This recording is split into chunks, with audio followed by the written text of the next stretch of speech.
Hey guys, welcome back. This is Two Brothers Off Script. I'm Ryan. This is Jerry. And got some things to talk about. Yeah. So, starting out, what's in your cup? I think I had to go with black coffee tonight. Black coffee? I'm not staying up all night. This is my vacation week, but I needed it today. What's in your cup? This week I actually got a little Father's Day present in my cup. It's kind of a unique one. It's called Ron Burgundy's Great Odin's Raven. It's Scotch, surprisingly, but it's a really good Scotch. It's kind of a novelty, but still good mid-shelf Scotch that I. What's your backup that you're running over there? I just got a little bit of IPA over here. I found it at the store. It's a good deal. Whoa. Balance. What does that say? Replay? Replay IPA by Widmer Brothers. All right. It's a session-style India Pale Ale. Oh, man, there's so many names on stuff. It's like you feel like you got to have 7 names on one thing. Well, you got to describe it for very anyone critical. who doesn't know what it is, so they can describe it to somebody else who knows what it is. Sure. Someone explained to me what a session IPA meant today, and I didn't know. So What does it mean? I don't really know. Not the full definition. This guy's a brewer. He kind of went into some things, but he basically said it's better and it doesn't have as high alcohol content. It's pretty good. And I've enjoyed it so far, but the Scotch is where my That's where your heart's at. And my wife was very nice to give me this. Well, happy Father's Day. To you too. All right. Yeah, this was the last subject. We've had some developments since last week. I've had a few things going on. What's going on with you? Well, for me, I had a very exciting time. I got to replace a toilet. Yeah. That's exciting. Yeah. Let me tell you, like the day that your children come to you and say, "Dad, the toilet's broken," and you go down there and the lid is cracked and the water's pouring out. And or are they climbing on it? I don't know how it happened. Exploring inside, put the lid back on. Yeah, I want to assume that there was a lot of positive intent. Yeah. But the reality was it was completely busted. Boondock Saints did threw it off the roof. Tried to. They did not do that, Okay. but that was a great movie. So the toilet was completely broken. I had to completely replace the toilet, and finished my last class. Got an A on my paper. I was pretty excited about that, and I got a haircut, and I decided to grow out the beard. And apparently, your beard is shrinking. What happened to you this week? Well, the biggest thing was, I guess, is you get a little tired of a beard. I wasn't going for any movie roles or anything. I wasn't trying to grow it out for a specific purpose, but I just kind of wanted to have a beard for a while since I hadn't had one, and I think it was. And you did. Yeah, That was a pretty good beard. It was growing out. It wasn't too thick, but I liked it, and I've never really been a clean-shaven kind of guy, but it was just something to do for a while. All right. It's been about 6 months since I shaved, so it was time. Yeah, I did that, and just been going to work and trying to clean up the house a little bit too. I had to pressure wash all of my gutters. I have some really high ones up there, and it's been. Did you climb up on the roof? I climbed up on the roof to blow them out, and then I had to clean them again because I cleaned them from the ground, and then I cleaned them from the roof, and then I cleaned them from the ground again. It's like a meeting with death. It was climbing up on your own roof with a powered water hose. Yeah, I had to lift up the machine, get it onto the roof because it wasn't going to be long enough to reach everything, and so I was doing that for about 4 hours today, and then I did it for a few hours yesterday. That's a big project. It's just been one after another, really. I mean, so how houses are, man. Garage sales and socializing with the neighbors, just all kinds of fun things going on. But yeah, it was time to shave. I think I'd call it a success. His beard got shorter, mine's getting longer. We'll see where we balance out there. Yeah, it probably won't grow out for a while. I'll keep it trimmed. Never know when you need to get rid of it altogether, but yeah. So yeah, and speaking of things things. What you been thinking about this week? So topic this week is kind of is really focused around what is success. So it's a massive topic. Obviously, we want to try to be tight on the topic, but we tend to wander. But it really, what is success about in life? It could be. It's not really somebody else's place to define for you what your success is. Personal success. Yeah, what is definition. personally success? We talked a little bit last week about what does it mean to be successful as a dad. And so I felt like we could kind of continue that because a lot of the things that I find myself doing seem to be in pursuit of more, better, bigger. Yeah.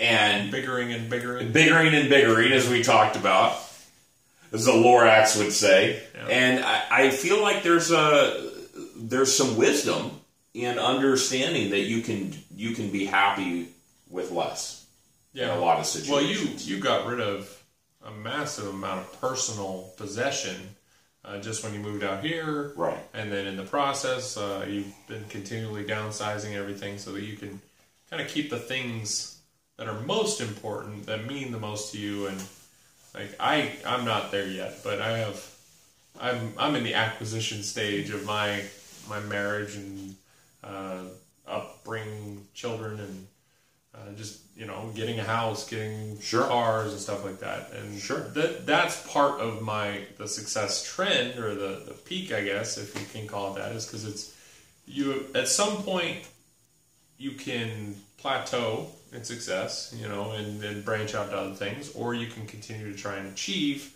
the next level of success, and that's oftentimes defined in the world at large. Like you get a better job, you get a better car. Those are definitions of success. Even if you go into debt to get these things, you're not necessarily successful personally, but the gratitude you feel for people who compliment that, like, oh, you got that cool car, you got that really nice house, or you're doing something really awesome with your life. And yeah,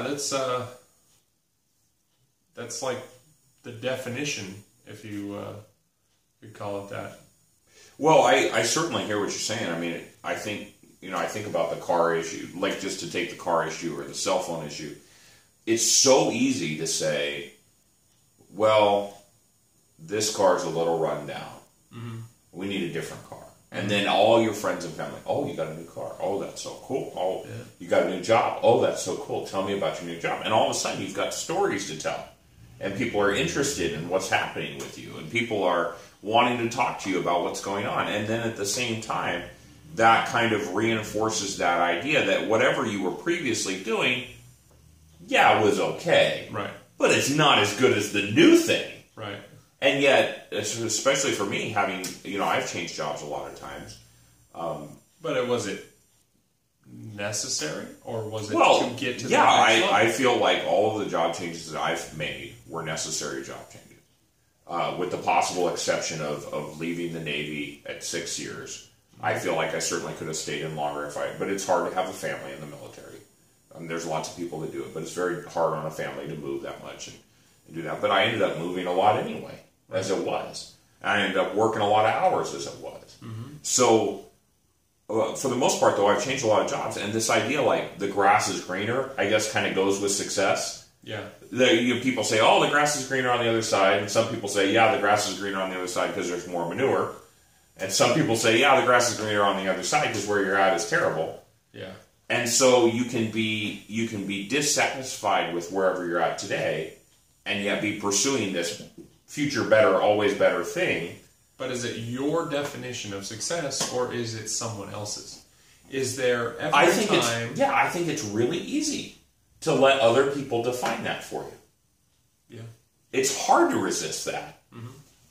Like, I want to do things for my wife. I want to do things for my kids, and my kids want a new bike. My wife wants a new, I don't know what she wants, a food processor, something she wants. And so, she tells me, well, I need a new food processor, and in my mind, I'm like, well, I need to try to figure out how to get her a food processor, because she wants one. It's nice to be able to have that, though, the ability to, or the means to say, you know, I want the new thing, and not have to go to the budget and say, like, how are we going to squeeze out $100 to get the new KitchenAid food processor? Is it the thing that you need right now, or can we make do with a knife and a slap chop? Well, and that's the thing, is everybody can, right? There's people who, I saw some show on Netflix, it was really cool. These people make these artisan knives. Yeah. You know, they're forging them, the blacksmith forging them out in the woods of Virginia or something like that. I'm just amazing. I think I've seen that show. Yeah, absolutely amazing. Right? And this guy makes this knife, and it probably costs hundreds of dollars. Custom forged blade made in West Virginia. Trades it for something, doesn't he? No, so he sells it to the people. They custom order it. He's 3 months out. They get their knife. They're so excited. Those people probably already have a food processor, but they really wanted that knife. You know what I mean? Yeah. So I think that this idea of, like, to your point, are you letting other people define what success is for you? I think a lot of us do. But if you have the means, just based on, you know, maybe it was just you kept stepping across that fence and finding it might have been an easy transition, it might have been really difficult. There's some people that have to climb out of the mud and the manure to get up to the green pasture and really work hard to attain some level of what other people might consider success, and that to them is their personal definition of success. When I'm respected by my peers, then I've achieved success. For me, the thing that defines success for me is I want to be able to be comfortable. That is sure.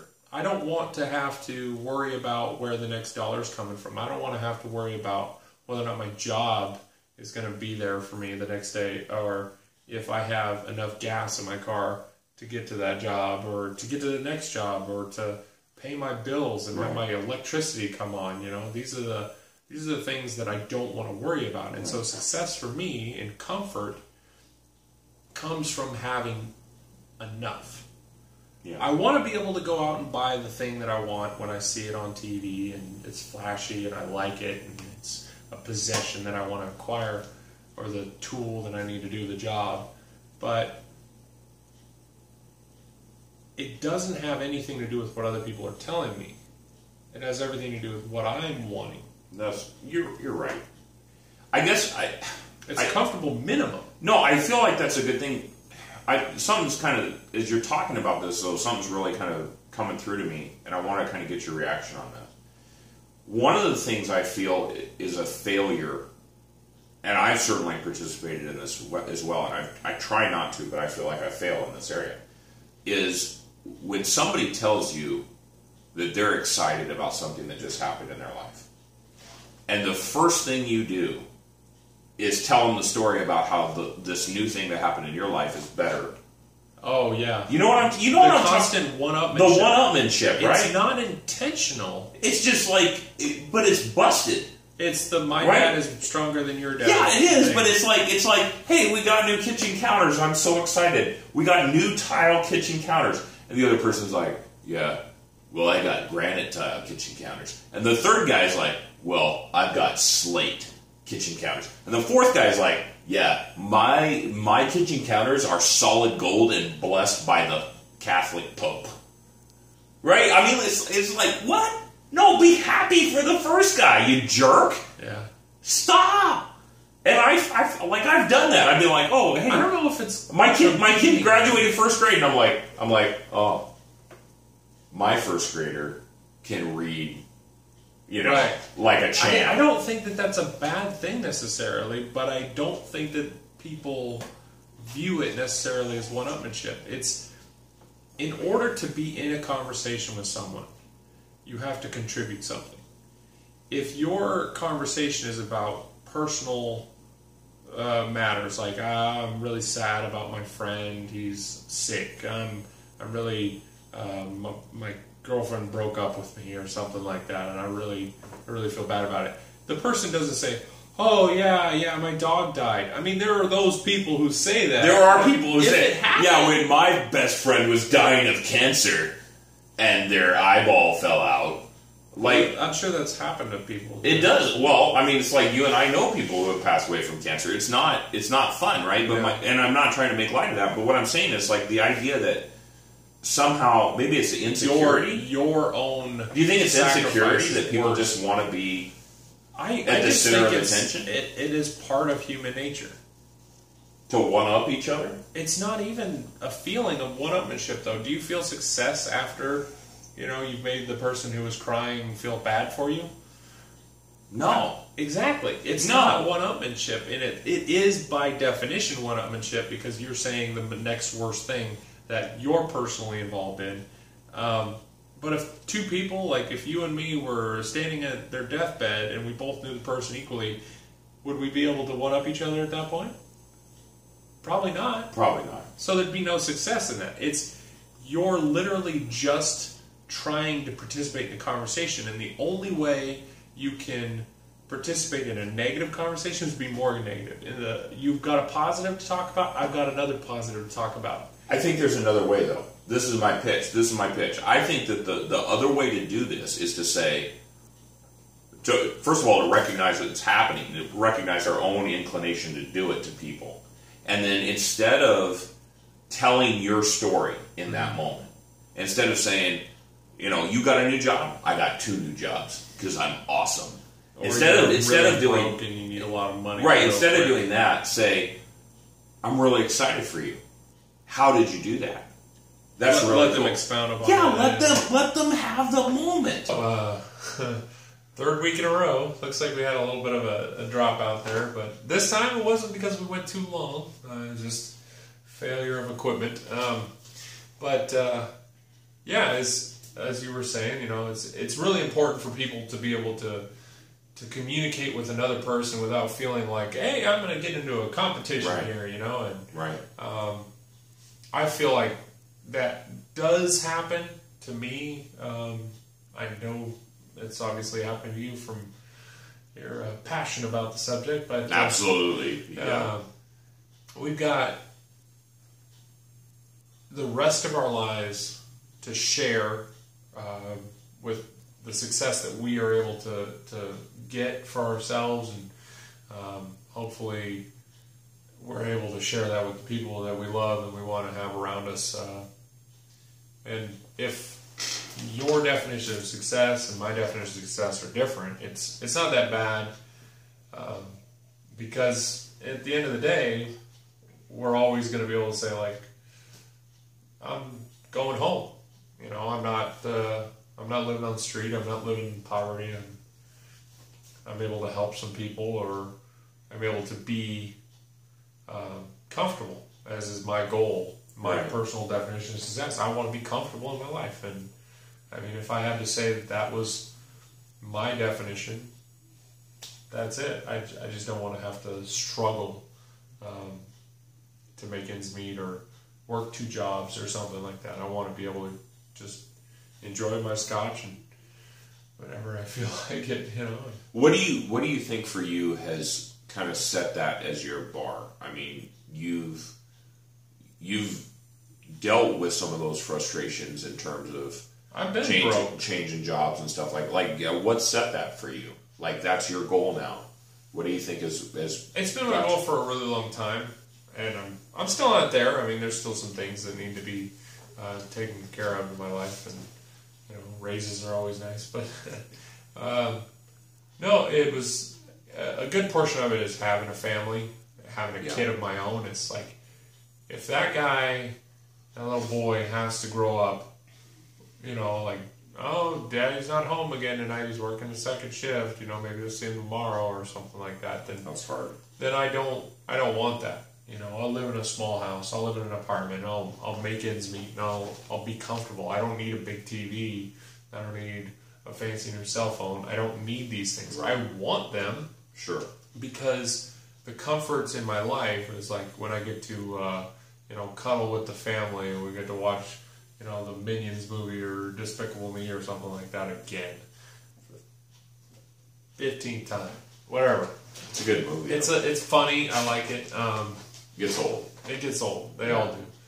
But if I can't do that every day, then why?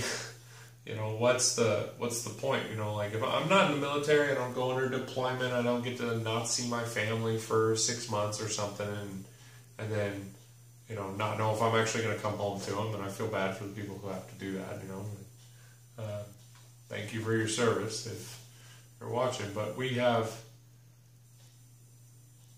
lucky enough that we are at points in our lives where we get to be with our family most of the time and share in the growth of our family, like getting to watch a kid grow up, or getting to see school, you know, achievements and stuff that all their little accomplishments, and then still being able to have a relationship that doesn't revolve constantly with, like, oh, I'm mad at you today and I really want to have an argument, or I have, you know, I had a dream about you doing something bad and now I'm mad at you again. You know, it's like stuff like that. It's like, I don't want to come home to an angry house. And that's part of my comfort, is I'm able to provide enough. I'm able to be home enough. And if I had to do more in order to get more money, you know, so I could just get better things, then that wouldn't be success for me. That would just be another job. I hear what you're saying. I feel like in a lot of the times that I have pursued, I feel like I've pursued more numbers, right? For those of you that know the reference, I needed more dots.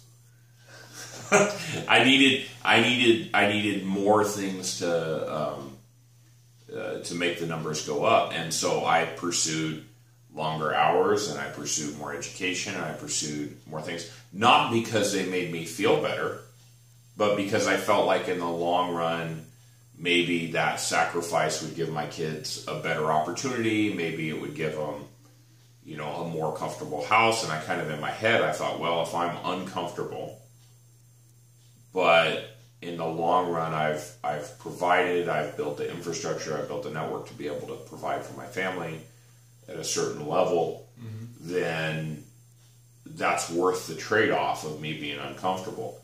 And I really struggle with that. And I think that's why you mentioned earlier on in the first part that I've given up a lot of stuff. I feel like I've given up a lot of personal possessions over the last couple of years, because I'm really making that intentional choice not to invest in those things, not to pursue a collection, not to pursue posters on the wall, not to pursue a big movie collection, not to pursue a big, you know, video game collection or a big comic book collection. Certainly I have some of those things, but I'm trying not to pursue those things very intentionally, because I want all of my resources available for the family.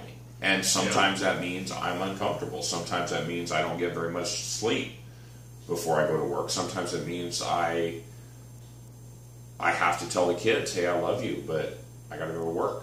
Or, hey, I love you, but I got to go work on school. Or, hey, I love you, but I'm going to be gone this weekend on a trip.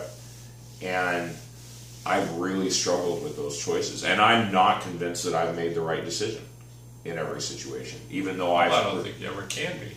No, I don't think you can. I don't think you can be, but I think that there's value in questioning it. Yeah. Right? There's value in asking yourself. Pursuing yourself, bettering yourself, is always going to be important for someone who will find any sort of success in this life. You can't just expect things to come your way. You can't just do the bare minimum. Like, I don't feel like I do the bare minimum to get to the point where I want to be comfortable. My bare minimum is not buying something or paying a bill sooner than later so that I don't have to worry about it. Like, I have this drop in the bucket theory. I would rather pay my bills over a 4-week period than pay them once a month. Because if you split every one of your bills up, it makes it a lot easier to handle. You can take $25 a week and put it to that bill, and it might be a $100 bill, but if it's a $90 bill and you still put in that extra $10, you end up with a credit. And guess what? When you find yourself in hard times, you can stop paying that bill for a couple of weeks and still have the service. Like if I ran out of work for a couple of weeks, I'd find another job, but it might not be quick enough, and then I gotta wait for that paycheck. But my Comcast bill is paid up, to some degree, plus credit. So I'm really happy with the ability to just pay the bill and work a regular shift and not worry about having to catch an overtime shift or something like that. So that's the same thing. I just keep saying it over and over again. I want to be comfortable. I want to be able to relax and enjoy things. And if I have to give up my good scotch for a couple of months and save myself a couple $100, it can get expensive, but I can save that money as opposed to spending it and still be comfortable. I don't need these things to make me comfortable. That's a good place to be. So that's a good place to be.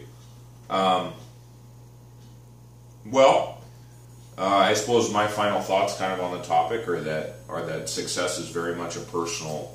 It's very much a personal goal. Yeah.